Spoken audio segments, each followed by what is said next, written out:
Padre, te rogamos que bendigas el estudio de tu palabra, Señor, y que podamos recibir de ti lo que tú tienes para nosotros, Señor. Que podamos recibir tu palabra, que es vida, corrección, dirección, alimento, ánimo, fortaleza, reprensión. Es tu palabra, Señor. Gracias, Padre, que nos has dado tu palabra. En nombre de Jesús. Amén. Bueno. Estamos estudiando la carta de Pablo a los Filipenses y estamos en el capítulo 1, versículo 9 al 11. Ya este es el quinto domingo que estamos estudiando el capítulo 1 de Filipenses. Pues tiene mucho alimento y realmente el versículo 9 ya tenemos algunos domingos tratando con él y pensaba yo que había que añadirle muchos versículos más para continuar, pero no, el Señor me dio mucho material, no porque estaba buscando llenarlo, pero porque hay mucho material. Pablo escribió esta carta a los filipenses, estando en Roma, en arresto domiciliario, esperando tener la audiencia con Nerón para defenderse de las acusaciones falsas de los judíos y defender su fe cristiana. Pablo había visitado Filipos, esa ciudad en lo que es ahora Grecia, al norte de Grecia, en la que era la provincia de Macedonia, ahí por el año 51, en el segundo viaje misionero de Pablo, que lo hizo entre el año 49 al 53. Pasó por Filipos, fundó Filipos, y esa iglesia fue una iglesia que amó a Pablo y le apoyó, porque después de que salió de Filipos a Tesalónica y a Corinto, esa iglesia le mandó apoyo económico para que Pablo pudiera predicar sin tener que trabajar. Amaron el evangelio y agarraron la visión y apoyaron a Pablo. Y después en el tercer viaje misionero que Pablo hizo entre el año 53 al 57, cuando ya iba cerrando su viaje misionero ahí por el año 56, Pablo pasa por Filipos y recibe ayuda para llevar ofrenda para los santos en Jerusalén, porque estaban pasando necesidades económicas. Y estando en Roma recibe ayuda de manos de Epafrodito para sus necesidades de la misma iglesia. Era una iglesia muy generosa y que amaba la obra de Dios.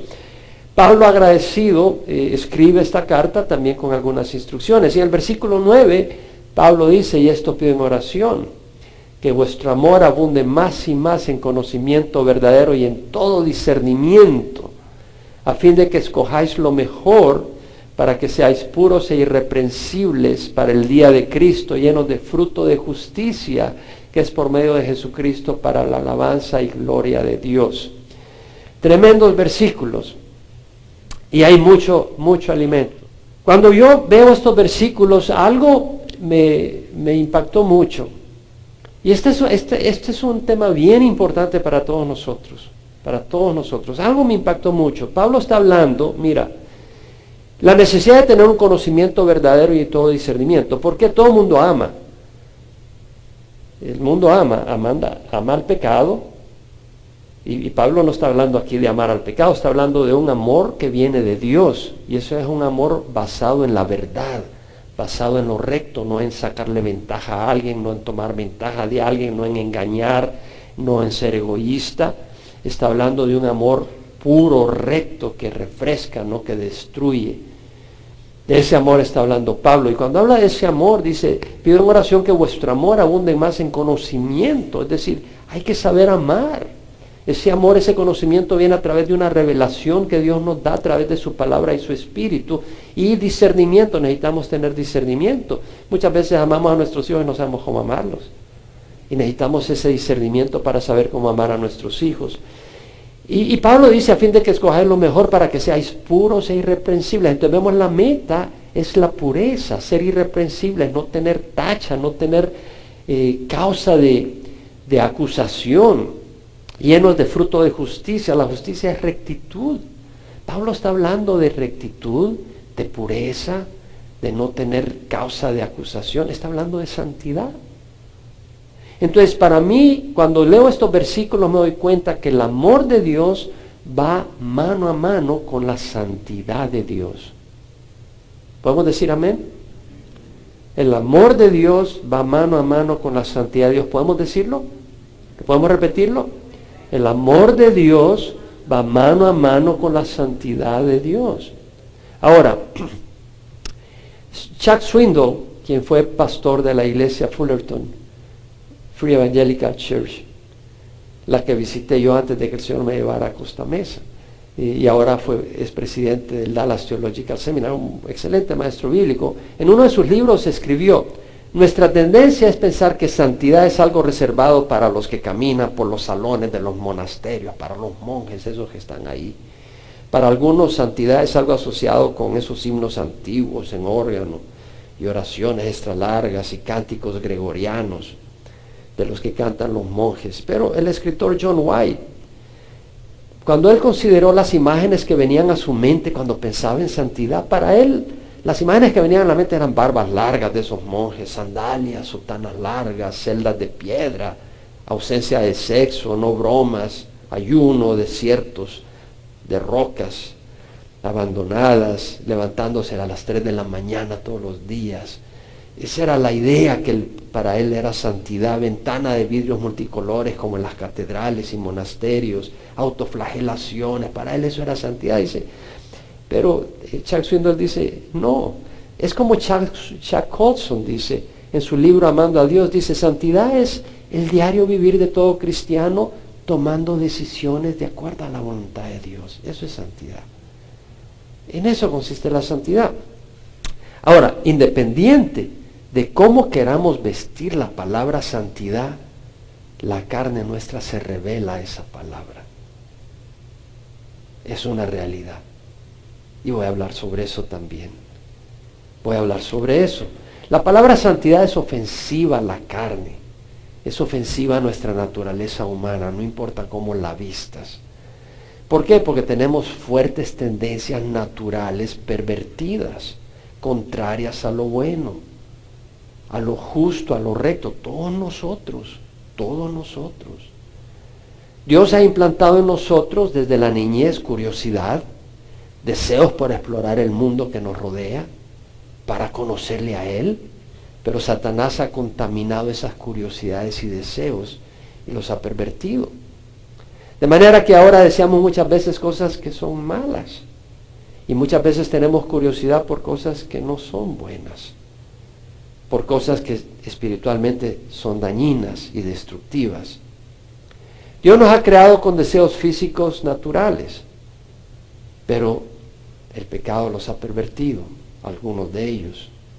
Y por eso vemos cosas como el homosexualismo, que es una distorsión de un deseo natural sexual del ser humano para llevarse a cabo dentro del plan de Dios con una pareja del sexo opuesto. Me llamaba la atención cuando leía ayer a William Barclay, quien escribió Letter to the Corinthians. Y en ese libro él dice, me llamó la atención, la homosexualidad se propagó como cáncer por toda Grecia, y de Grecia invadió a Roma. Yo no sabía, pero el filósofo griego Sócrates practicó la homosexualidad. Fue un gran filósofo. Yo recuerdo haber estudiado a Sócrates cuando estudié filosofía política en la universidad. El tema de Simposio, la gran obra de Platón, es la homosexualidad. 14 de los primeros 15 emperadores de Roma fueron homosexuales. Nerón tomó un niño a quien llamó Sporus y lo castró.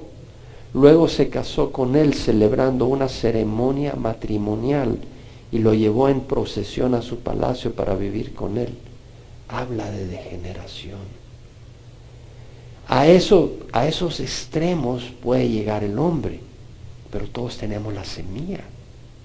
Jesús les dijo a los fariseos y a los que le rodeaban, habéis oído no cometer adulterio, para el que desea a una persona, a la mujer, que no es su esposa, ha cometido adulterio. Habéis oído no asesinar, pero el que está enojado contra su hermano, ya cometió asesinato. Entonces tenemos la semilla del pecado todos nosotros. Muchas veces los deseos naturales legítimos, lejos de estar gobernados por nosotros, nos gobiernan. Se vuelven capataces que esclavizan, pasiones que destruyen. Es el caso de las adicciones. Las personas que tienen sed y quieren relajarse un poco y luego terminan esclavas del alcohol o de las drogas o desórdenes de alimentación. Tal vez alguna persona quiere mantener un peso apropiado, pero se vuelve una obsesión y termina con anorexia. O bulimia, donde la gente se vomita para seguir comiendo. Entonces vemos esos excesos donde la gente termina víctima de eso. Chuck Swindoll escribe esto, me llamó la atención, dice: cuando estaba en el servicio activo con los Marines, de Marine Corps, en el extranjero me tocaba compartir una cabaña con 47 compañeros. Más del 90% tenían o habían tenido una enfermedad sexual venérea. Toda la unidad estaba plagada con un estilo de vida inmoral. No quiere decir que todos los Marines van a ser inmorales, pero se va a requerir mucha voluntad. Mucha voluntad. Un joven de Idaho vivía en pecado abierto. Una noche fue a la vía y se acostó con una mujer. Regresó aterrorizado de que hubiera contraído una enfermedad sexual venérea. Y tropezó medio borracho con mi catre donde yo dormía y agarrándome me dijo: hey, dime algo, me muero de miedo, que se me ha pegado una enfermedad venérea. Pero a pesar de eso, cuando Chuck Swindoll dejó la isla, Frank andaba de nuevo en la vía con mujeres. La esclavitud ganó otra victoria sobre él. O sea, él sabía que le podía pegar una enfermedad venérea, que lo iba a hacer miserable, pero sus impulsos lo gobernaban, a pesar de que él sabía que lo llevaba a la destrucción. Nuestra naturaleza humana es curiosa, pero muchas veces es impulsiva y deseosa de lo prohibido por Dios. Somos impacientes por naturaleza, queriendo satisfacer nuestros caprichos y lujurias. Muchas veces nos quema por dentro el deseo de explorar placeres o caminos fuera del trazado por Dios. O, siguiendo el ejemplo de Lucifer, buscamos ser centro de atención y elevarnos por encima de toda autoridad, incluso de Dios. Hay una actitud de egoísmo, de arrogancia en nuestras vidas.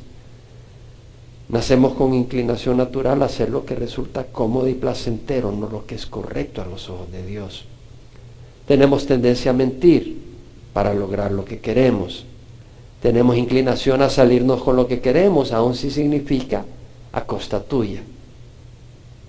La santidad va mano en mano con el amor verdadero. La santidad no consiste en tener un halo sobre la cabeza. No, ninguno de los apóstoles ni de los santos, de los miembros de la iglesia en Éfeso o Filipos, tenía un halo sobre su cabeza, y Pablo los llama santos, porque eran apartados para Dios, pero no sacados del mundo. Estaban en el mundo, pero apartados del pecado. Ser santo no consiste en estar inmóvil con los ojos cerrados, paralizados sin hacer nada. La santidad verdadera es amar la verdad y amar en verdad. Eso es la santidad verdadera. Santidad significa caminar, pero caminar en la verdad, en la luz, amando y haciendo activamente lo correcto, no participando en lo malo. La santidad implica guerra contra el pecado. La santidad implica acción de obediencia al llamado de Dios, obediencia a la voluntad de Dios. La verdadera santidad va unida al amor verdadero. El amor verdadero, el amor que nace de Dios, es un amor recto, no es un amor torcido. Es un amor compatible con la luz, no con las obras de la oscuridad. Es un amor compatible con la rectitud, en armonía con Dios y su palabra. Sin ese amor verdadero, óigame bien, sin ese amor verdadero no hay vida eterna. No me importa cuántas cruzadas haya sido. Y sin esa santidad tampoco hay vida eterna. ¿Me explico? Sin ese amor verdadero y sin esa santidad no hay vida eterna. ¿Quién lo dice? El Señor. En 1 de Juan 4, 7, 8, y lo hemos leído, Juan dice: amados, amémonos unos a otros, porque el amor es de Dios. Todo el que ama es nacido de Dios y conoce a Dios. El que no ama no conoce a Dios, porque Dios es amor. Cuando está hablando del que no ama, está hablando del que no ama con el amor que viene de Dios, porque Juan dice, no améis al mundo ni las cosas que están en el mundo, o sea, la mundanidad. Si alguno ama al mundo, el amor del Padre no está en él, porque todo lo que hay en el mundo, la pasión de la carne, la pasión de los ojos, la arrogancia de la vida, no provienen del Padre, sino del mundo, y el mundo pasa y sus pasiones. Pero el que hace la voluntad de Dios permanece para siempre. Entonces estamos hablando de ese amor, amémonos unos a otros, porque el amor de Dios y todo el que ama es nacido de Dios y conoce a Dios. Es decir, hay que nacer de nuevo para tener ese amor. Entonces si tú no tienes ese amor que viene de Dios, ese amor verdadero, no es esa lujuria, y no estoy hablando de que no pueda haber pasión sexual, esa pasión sexual debe ser dentro del matrimonio. Pero cuando es una lujuria que quema y que está fuera del vínculo matrimonial, ese no es un amor de Dios. Y cuando tú no tienes el amor de Dios, que es un amor que procede rectamente, cuando no tienes ese amor, tú no has nacido de Dios. Y tienes que nacer de Dios. Tú no lo puedes producir. Tienes que venir a Dios para que Él te dé vida eterna y te haga nacer de nuevo. Y entonces en ti produce ese amor. Vemos ese amor. Ahora, en Hebreos leemos buscar la paz con todos y la santidad, sin la cual nadie verá al Señor. La santidad sin la cual nadie verá al Señor. O sea, tiene que haber un camino de rectitud. Si tú no estás caminando rectamente, cuidado. Porque si no hay un camino recto, tú no vas a ver al Señor. ¿Podemos decir amén? Eso dice la palabra. De hecho, Oswald Chambers, que fue un gran teólogo, en un comentario que hace en un libro, Approved unto God, aprobado por Dios, que lo he modificado y ampliado, mira lo que dice. Para la mayoría de los hombres y mujeres, la santidad es un concepto allá en las nubes. No es real ni práctico. Mas toma en cuenta este mensaje hallado en Hebreos 12:14. Sin la santidad nadie verá a Dios. Amigo, toma en serio cada palabra de ahí. Dice Oswald Chambers. Hasta que no puedas esconderte de su terrible aplicación. En otras palabras, ¿cuál es la terrible aplicación? Que sin la santidad no verás al Señor. Esa es la aplicación. Sin santidad no hay salvación. Oh, yo creí que era por fe, no por obras. Sí, pero una fe verdadera va a transformar tu vida. Una fe viva va a transformar tu vida. Si tu fe no es viva, no va a haber santidad. ¿Cómo voy a saber si tu fe es viva? Si hay santidad. Santidad sin la cual nadie verá a Dios. Debemos ser santos no solo en nuestras aspiraciones religiosas, pero santos en lo más íntimo de nuestras vidas, en nuestro ser, santos en nuestros pensamientos e imaginaciones, santo en cada detalle de nuestras vidas, porque no somos perfectos. La sangre de Jesús nos lava, pero Dios nos llama a un camino recto. Y si estamos caminando en la oscuridad, eso no es santidad. Oswald Chambers, en un libro llamado Biblical Ethics, dice, en medio del mundo donde hemos sido puestos, podemos ser hombres y mujeres santos, no solamente hablando palabras correctas, pero viviendo rectamente. En otro libro, Conform to His Image, conformado a su imagen, Oswald Chambers dice, hombre santo es aquel que está personalmente y apasionadamente dedicado al Señor que lo salvó. Uno a quien el Espíritu Santo se encarga de que no olvide que Dios es quien ha hecho lo que Él es ahora. ¿Qué es la santidad? Dice, la santidad es una pasión por el Señor. Cuando tú tienes una pasión por Jesús, esa pasión te mueve en dirección a Jesús, y Jesús es verdad, Jesús es rectitud, Jesús es amor. Esa pasión te santifica. ¿Podemos ver eso? ¿Podemos verlo? Esa pasión te santifica, ese amor te santifica. ¿Por qué? Cuando tú apasionadamente sigues a Jesús. Es como decía el miércoles, estaba medio el clima un poco frío, no sé qué. Yo hice un comentario antes del servicio. Si fuera la novia a la que estarían buscando, estarían aquí hace ratos. ¿Por qué? Por la pasión que uno tiene. Pero cuando no hay pasión por el Señor, ay, es un servicio. Ay, vamos a servir al Señor, que ni me voltea a ver el pastor cuando necesita voluntarios. Es decir, la pasión por el Señor. Oswald Chambers dice, la santidad producida por el Espíritu Santo morando en mí es una santidad que no está consciente en sí mismo. Hay personas en que no puedes hallar ni una mancha, sin embargo no son bendecidas abundantemente por Dios. Hay otras que cometen grandes indiscreciones y sin embargo son maravillosamente bendecidas. La razón está en que los que como que no le encuentran ninguna mancha se han vuelto devotos de su santidad personal. Pero aquellos que son bendecidos grandemente son aquellos que están total y completamente apasionados en una entrega sin reserva a Dios. ¿Qué quiero decir? ¿Qué quiere decir aquí Oswald Chambers? Es como aquel amigo mío que me hablaba de que estaba tan enfocado en tener una vida rendida a Dios, tan enfocado en eso, que solo estaba pensando en Él. Le dije, ¿sabes qué? Olvídate de ti. Piensa en el Señor y que tus pecados están lavados por la sangre de Jesús. Y dedícate al Señor. No estés pensando en ti. No estés pensando en ti. No te enfoques en ti. Sirve al Señor. Pero te enfocas en ti, o te desanimas, o te sientes arrogante, porque crees que has logrado algo. Pero a la luz de Dios nadie de nosotros se halla perfecto. Entonces, si te enfocas en el Señor y encuentras quién es Jesús y ese amor te mueve, te vas a dar cuenta que ese amor te mueve por un camino que no tiene que ver con el pecado. Es un camino de rectitud. Y por eso es importante. Eugene Peterson dice, hay gran demanda en el mundo por experiencias religiosas. Oye, allá se mueve el Señor fuertemente. ¿Qué es lo que pasa? Bueno, pasa esto y no hay que, de veras, están queriendo ver qué pasa.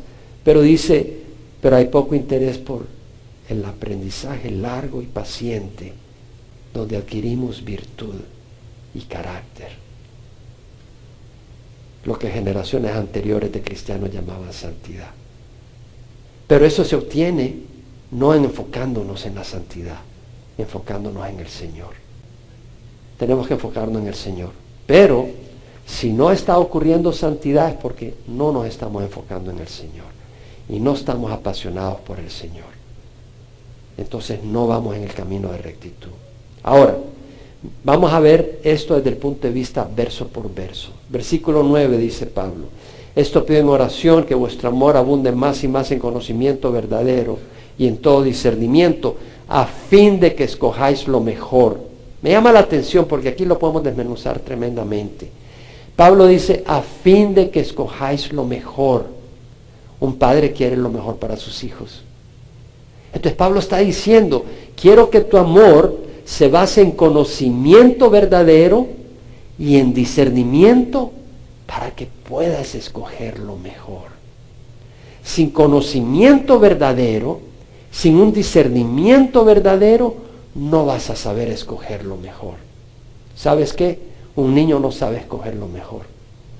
Solo estaría comiendo Cheetos, ice cream, dulces, donuts, y terminaría bien obeso y desnutrido.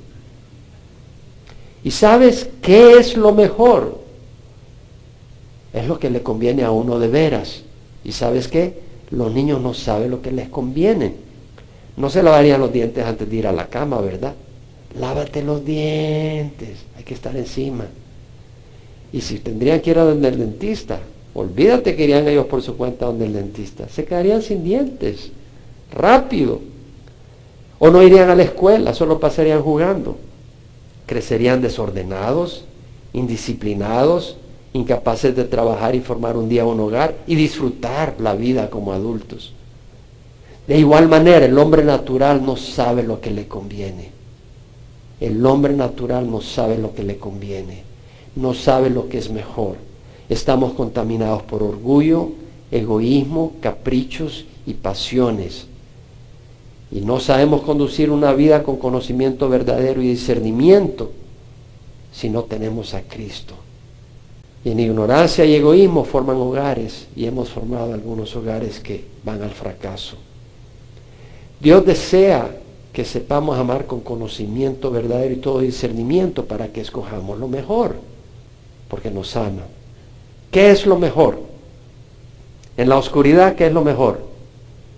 La luz. En un ambiente engañoso, ¿qué es lo mejor?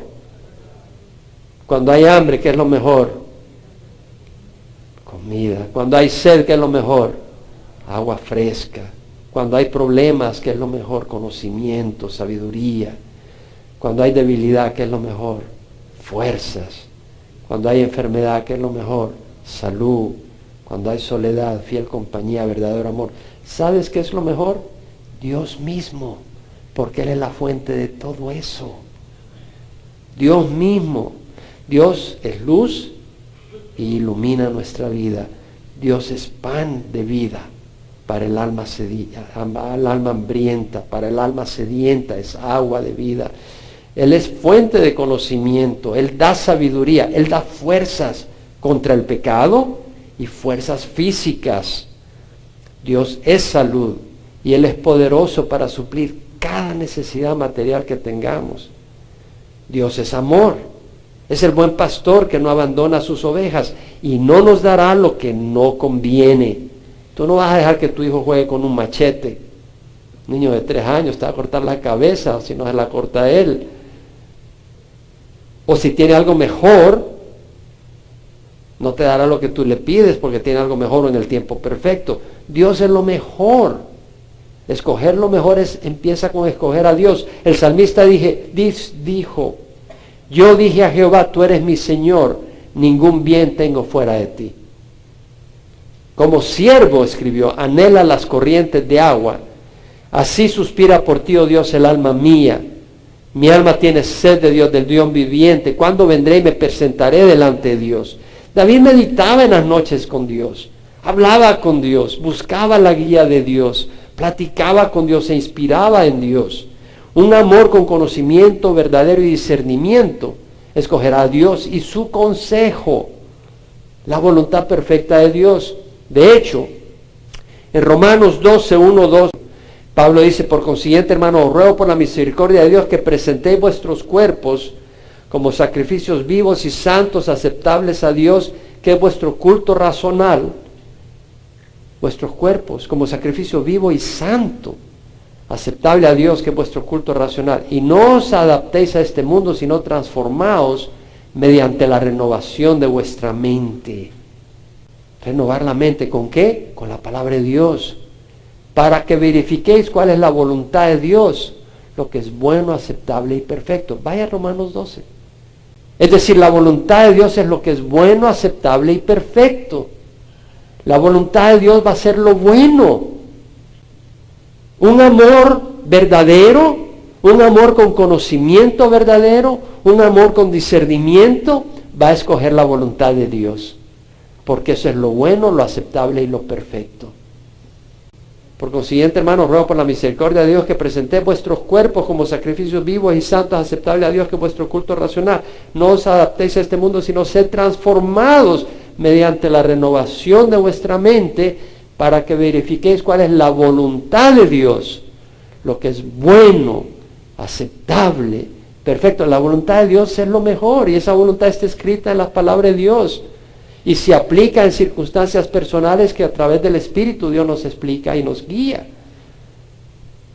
Entonces Pablo dice, pido en oración que vuestro amor abunde más y más en conocimiento verdadero y todo discernimiento, a fin de que escojáis lo mejor, para que seáis puros e irreprensibles para el día de Cristo. ¿Por qué? Porque Cristo es puro e irreprensible. Porque Dios está en el negocio de transformarnos a la imagen de Cristo. Y si yo voy a amar lo mejor, voy a amar a Dios. Y si voy a amar a Dios, voy a ser puro e irreprensible. ¿Por qué? Porque Él me está moldeando a la imagen de Cristo. Eso lo leemos en Romanos 8. Vaya Romanos 8, 28, 29. Dice, sabemos que a los que aman a Dios, todas las cosas cooperan para bien. Esto es, a los que son llamados conforme a su propósito. Sabemos que a los que aman a Dios, todas las cosas cooperan para bien.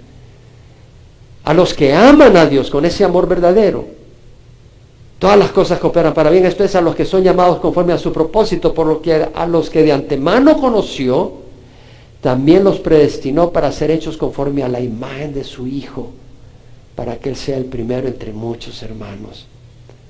Entonces, ¿qué quiere decir? Que cuando yo amo de veras a Dios, yo estoy escogiendo lo mejor, tengo conocimiento verdadero y discernimiento, entonces yo voy a sujetarme a ese Dios porque lo amo, y al sujetarme a ese Dios que yo amo, Dios me está transformando a la imagen de su Hijo.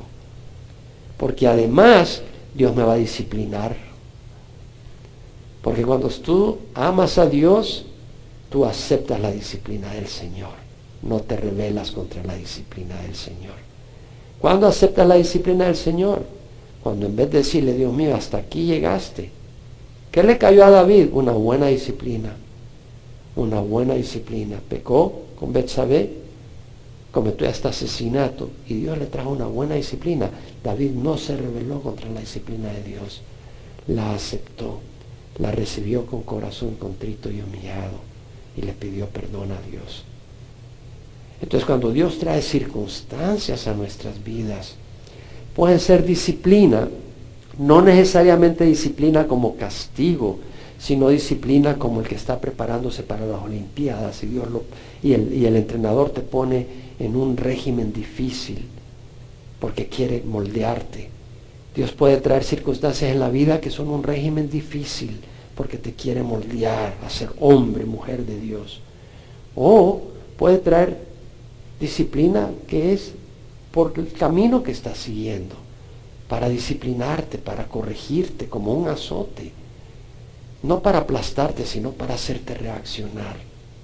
Y puede traer esa disciplina porque te ama, y si tú amas a Dios, esa disciplina va a tener su efecto y te va a transformar, te va a santificar. En Hebreos, el autor dice, hijo mío, no tengas en poco la disciplina del Señor, ni te desanimes al ser reprendido por Él, porque el Señor al que ama disciplina y azota a todo al que recibe por hijo. Es por vuestra corrección que sufrís. Dios os trata como a hijos, porque ¿a qué hijo hay a quien su padre no discipline? Entonces, vemos acá que el propósito es a fin de que escojáis lo mejor para que seáis puro e irreprensible para el día de Cristo. ¿Para qué día? Cristo viene, hermanos. Cada uno de nosotros acá, un día va a estar frente a Cristo. Cada uno de nosotros un día va a estar frente a Cristo. Es decir, no es mi palabra, es la de Dios, la que dice y garantiza. Y ahí tú no puedes decir, ay no, hoy estoy enfermo, no puedo estar ahí presente. No hay excusas. Aunque estés muerto, Él te va a resucitar y vas a estar enfrente de Él. Punto. De esa nadie se escapa. Para algunos de nosotros es un día que estamos esperando con alegría. Pero si tú tienes miedo de ese día, tienes que ponerte en orden con Dios. Porque quiere decir que no estás preparado. ¿Estamos listos para la venida de Jesús? ¿O estás asustado cuando Él venga? Tenemos que hacer nuestra parte. Debemos de caminar en comunión con Dios y con los hermanos. En 1 Juan 2:28 el apóstol dice, hijos, permaneced en Él, para que cuando se manifieste tengamos confianza y no nos apartemos de Él avergonzados en su venida.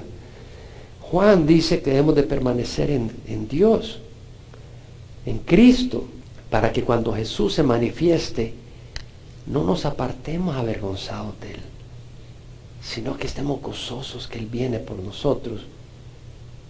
La santidad no ocurre por accidente. Cuando Juan dice permanecer en Él, quiere decir que tú tienes que decidir y pelear contra corriente, porque el mundo no te ayuda a permanecer en Jesús.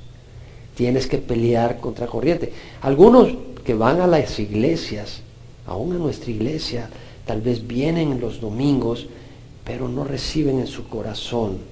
Entonces no aplican la palabra de Dios en su corazón. La diferencia la veremos en el fruto. Unos producen fruto, otros no producirán fruto. El fruto viene de permanecer en Jesús. El salmista escribió: ¿cómo puede el joven guardar puro su camino? Guardando tu palabra. ¿Cómo la vas a guardar si no la conoces? ¿Cómo la vas a guardar si no la memorizas? ¿Cómo la vas a guardar si no la atesoras? El salmista escribió: con todo mi corazón te he buscado. No dejes que me desvíe de tus mandamientos. Es decir, aunque te busque, sé que yo tengo una naturaleza pecadora. Ayúdame, dice. En mi corazón he atesorado tu palabra. Atesoremos la palabra de Dios. Valorémosla. El verdadero amor no trae remordimiento, sino gozo. La lujuria produce remordimiento tarde o temprano. El verdadero amor está cimentado en sabiduría. Hay sabiduría en el verdadero amor. El temor a Jehová es el principio de la sabiduría. Para saber amar se requiere sabiduría. Los necios desprecian la sabiduría y la instrucción. El verdadero amor está fundado en un temor sano de Dios. Romanos 6, 12 al 13, son versículos que he memorizado. Dice: no reina el pecado en vuestro cuerpo mortal para que obedezcáis sus lujurias.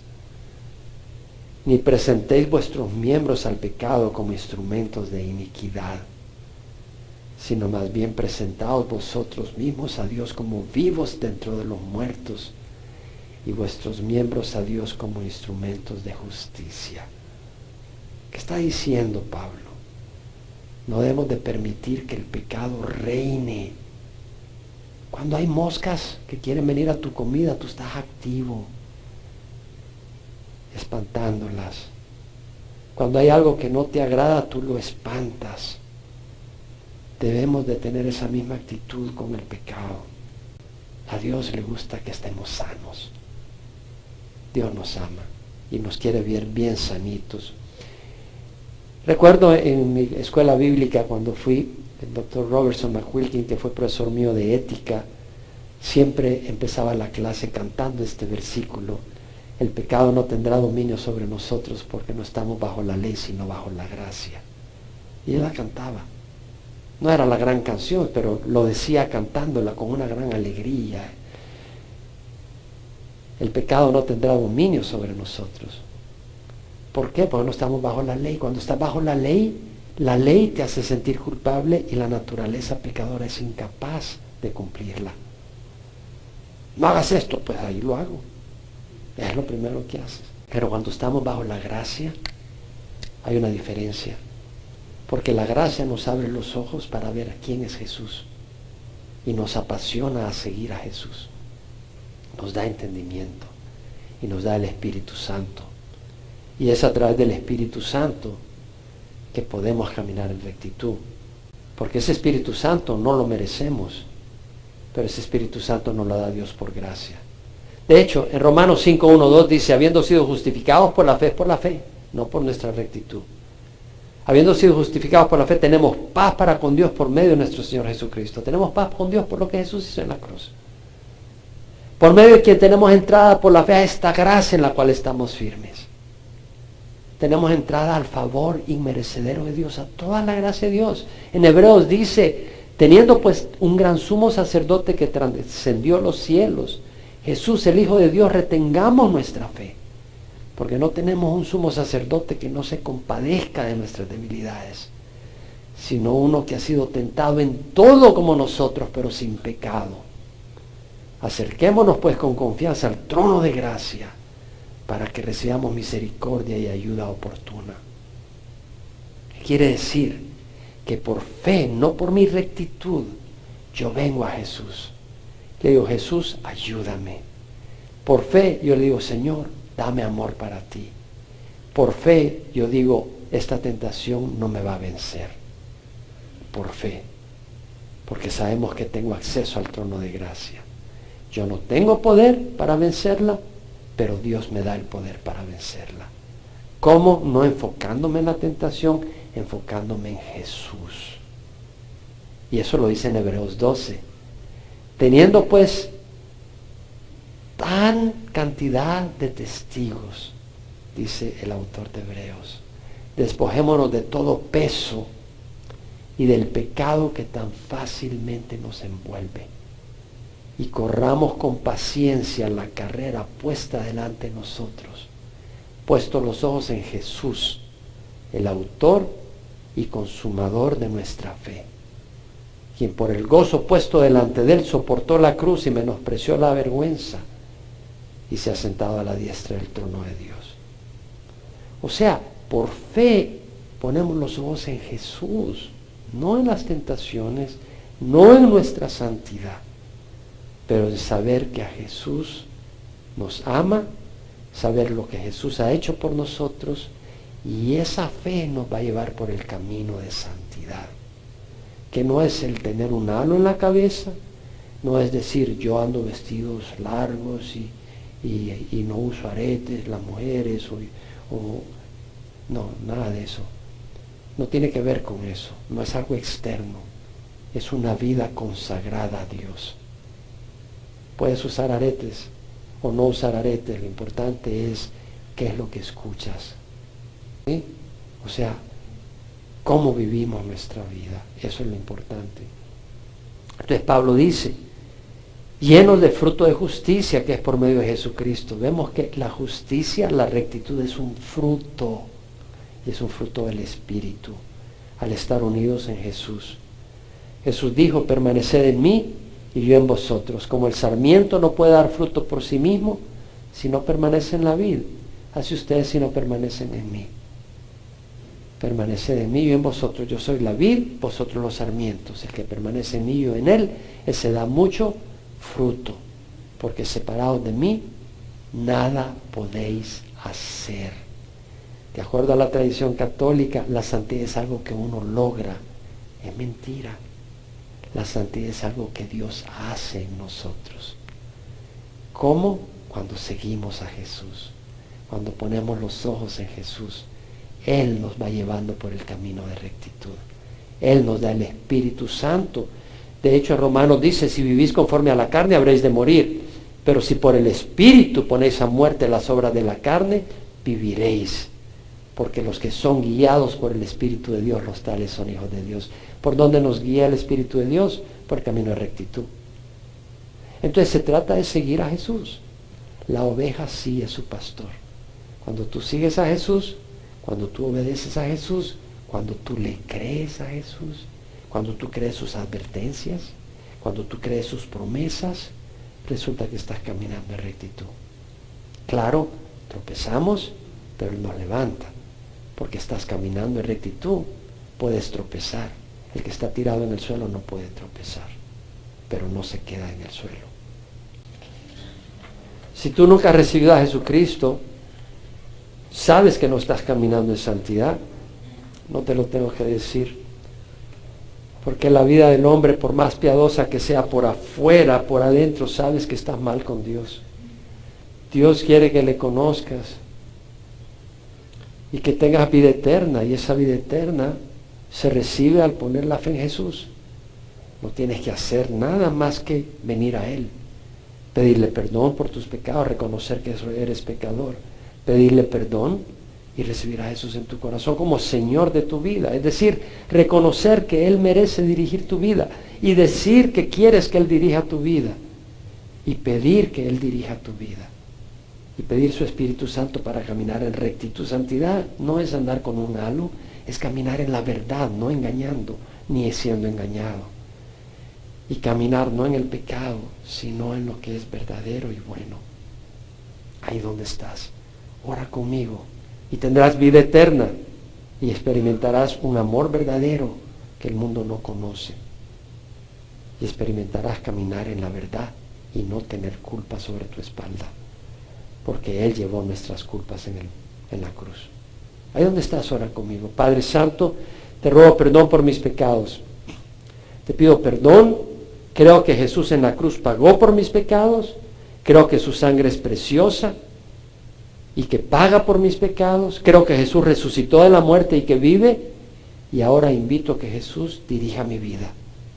Dame tu Espíritu Santo para obedecerte y hacer el bien. Te lo pido en nombre de Jesús. Amén.